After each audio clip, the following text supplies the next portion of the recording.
dated 6/29/91. I'm reading it into the recorder. December 94. There are two margins on the right and left, and they converge the flow of thought, and each ends in the phrase halfway down the page, in the center of the page, is remembered.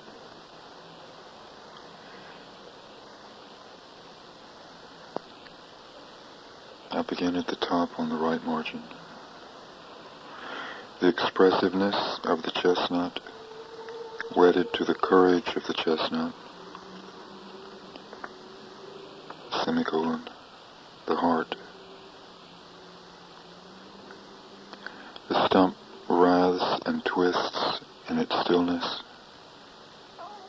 moving me for its valor, daring, abandon.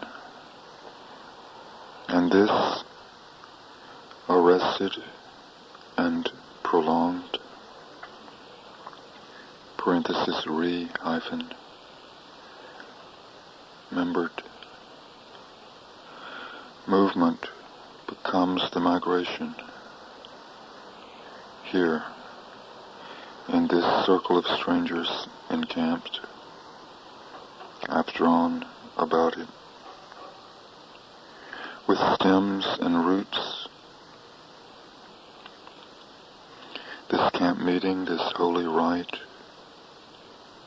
As long ago my ancestors met to praise, to give thanks, to pray, to sing, and incline their heads before the central altar, high place in the billowing tent.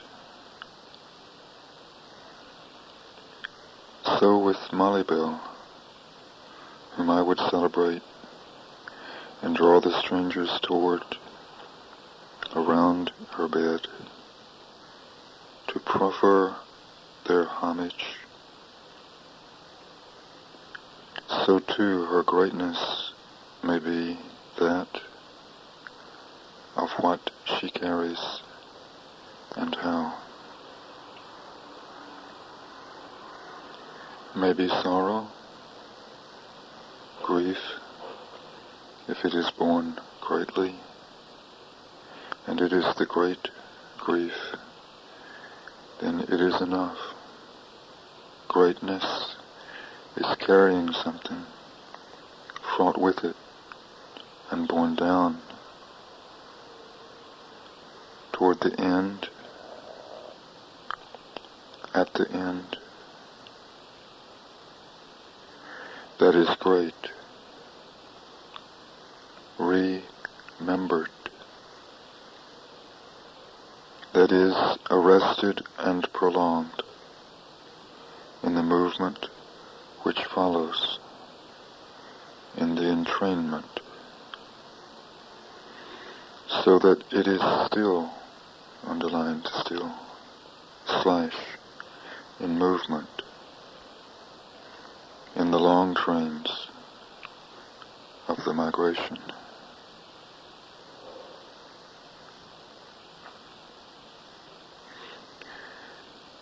I return to the top of the page on the left margin.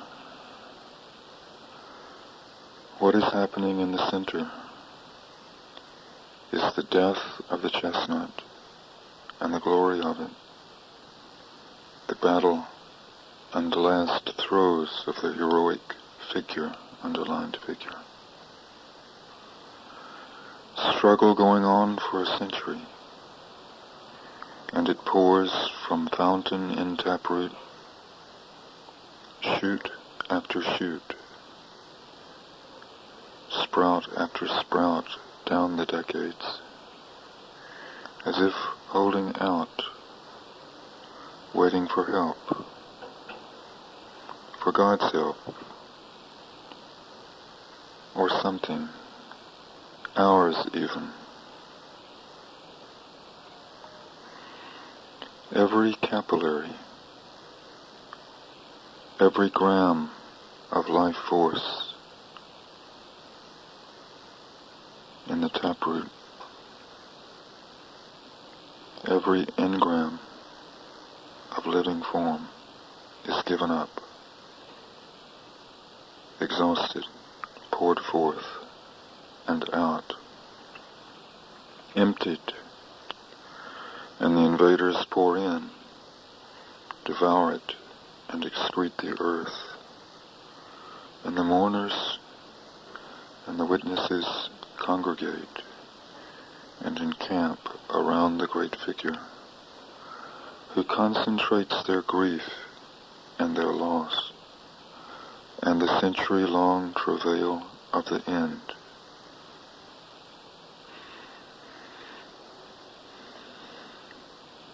As it sinks to its knees and succumbs, these strangers encircle and celebrate their stranger, capital S, one,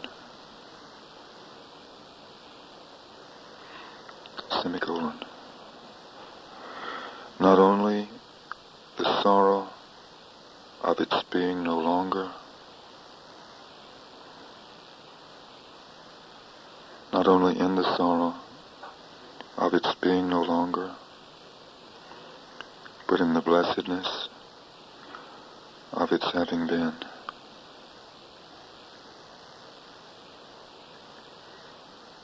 When at great cost the soul selects something out of the 10,000 things, something in the vast migration which is for it